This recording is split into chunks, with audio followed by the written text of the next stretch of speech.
One more speaker? One more, all right. Boss wants to talk. Just FYI, whoever's kids went upstairs, they're in big trouble. So, man, it's so good to see you guys here. I'm short.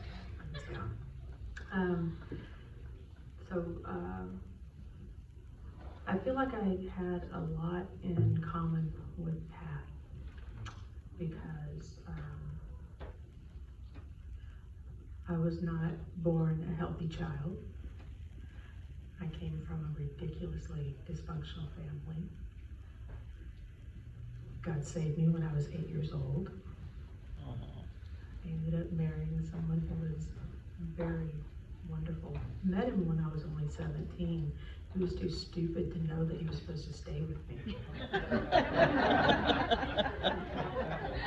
It's Colin's fault. It's Colin's fault. I'll tell you right now, Colin wanted to go out with some girl. She had a friend, so he needed to be the driver because apparently Scott had a really cool car.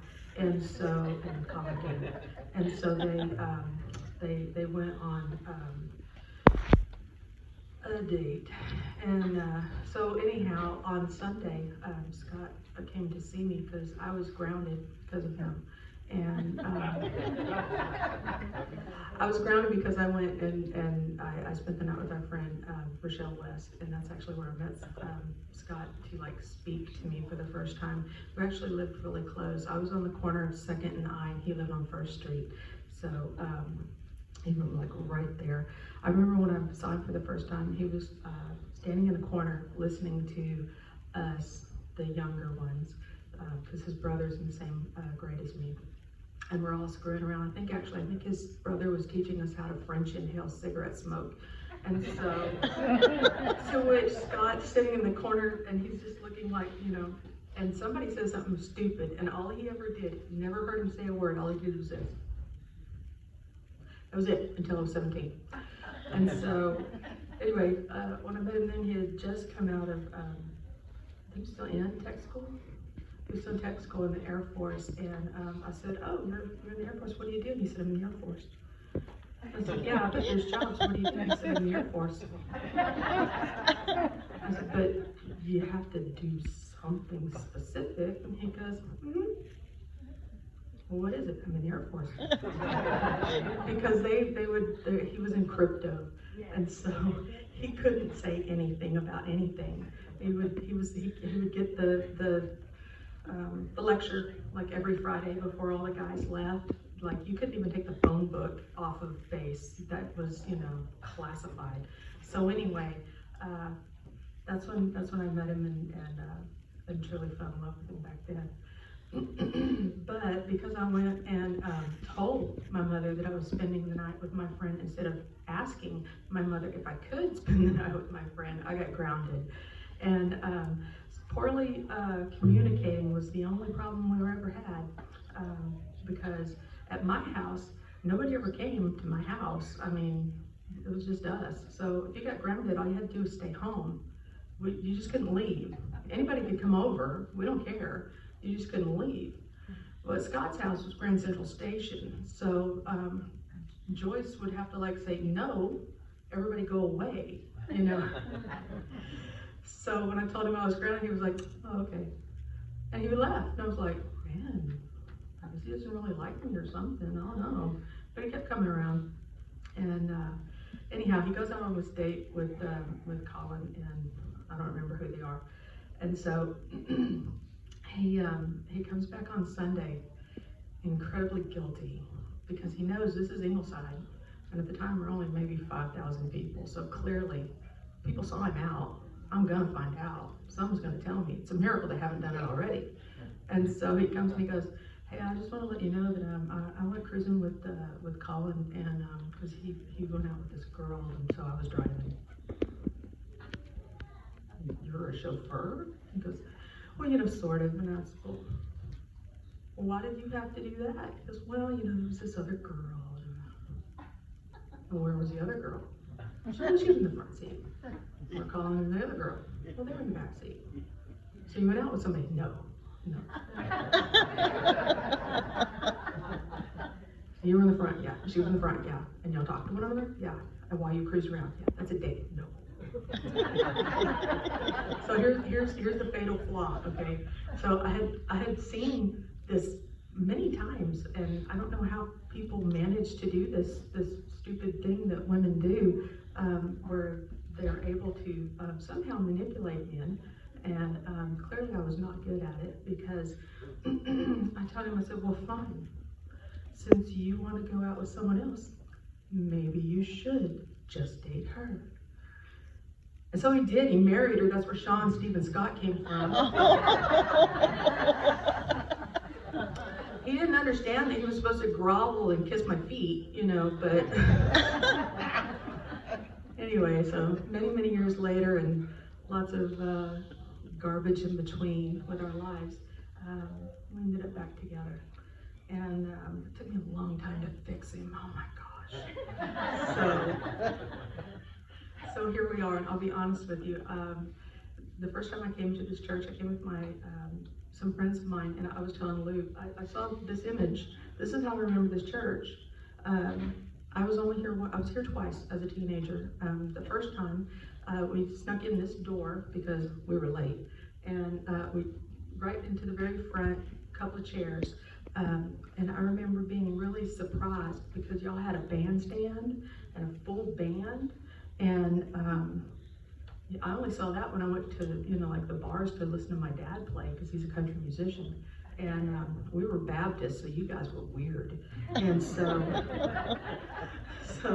we were here, we snuck in, we saw, we left. And I swear to God, I told people for years that, because I didn't see doors, I just saw the paneling.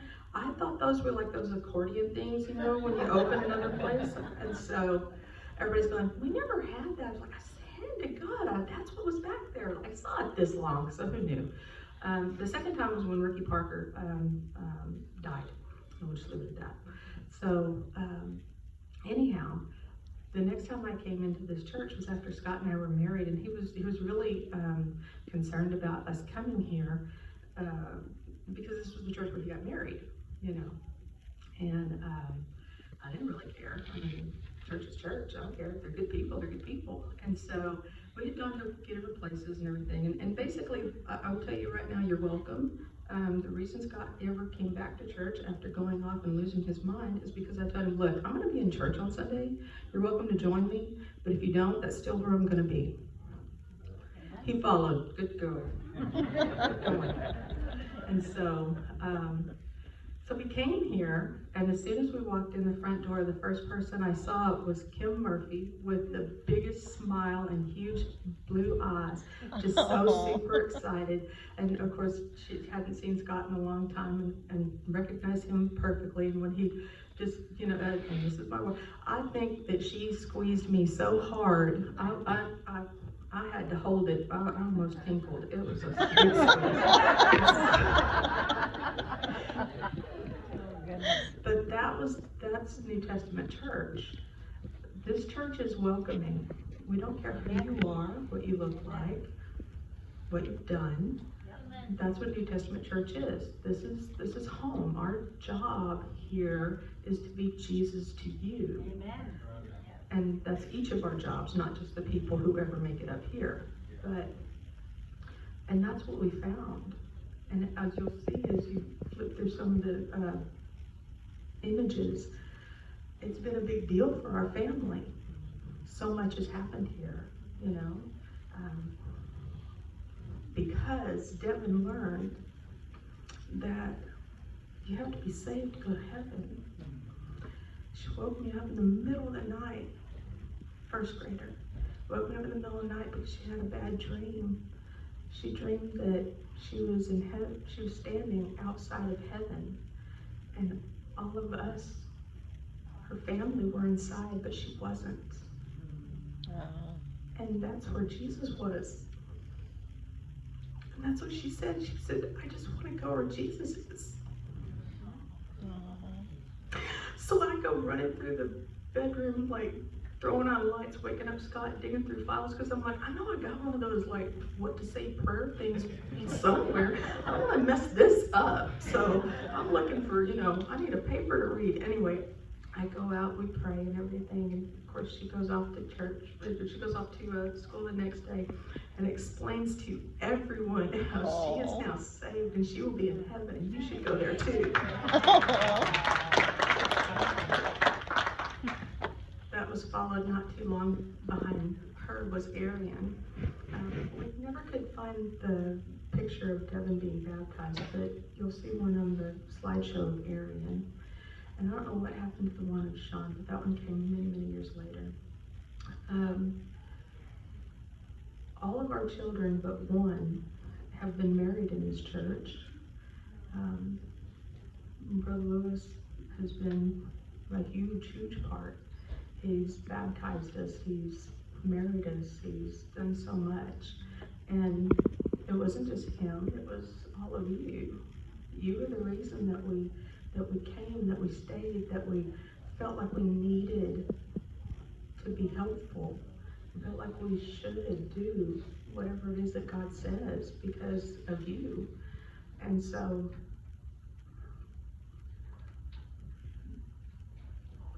whenever I would go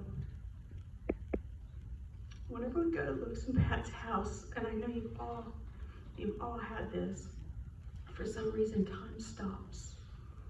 And you'll go and you'll sit and you'll visit and you'll have a wonderful time. You'll talk about God and you'll talk about life and your family. And then the next thing you know, it's 8 o'clock at night and how come we're, oh my gosh, no wonder we're hungry. At which point they'll feed you and then keep talking. And so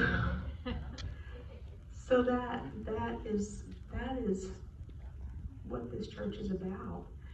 Your mother absolutely ministered constantly. If you don't know, y'all, Rachel ministers constantly. She has a flock of people that she shepherds. Sure does. Lou has one, Lee and them have them. We all have them. Leslie, I can't tell you how much I learned from her. Very frustrated one time, and she told me about being wise as serpents, but gentle as doves. Yeah. I remember looking at her going, that's not going to help. And she goes, give it a try. But that's what this church is. This is family. Yeah. And what we really, my prayer for this church, for the future of this church, is not so much, I'm going to start this, is not so much to, honestly don't care if I look out on any particular Sunday and it doesn't look this full.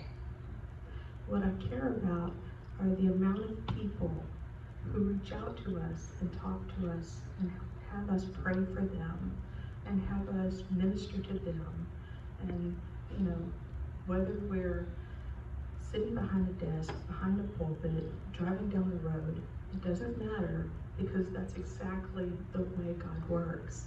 He gets with you where you are, and he uses you whoever you are, with whatever skills you have, and even the skills you don't think you have, he still gives you all that you need. And so, New Testament church is a wonderful place, full of loving people who want the absolute best for you and want you to be like Devin. We want you to want to be where Jesus is. Amen.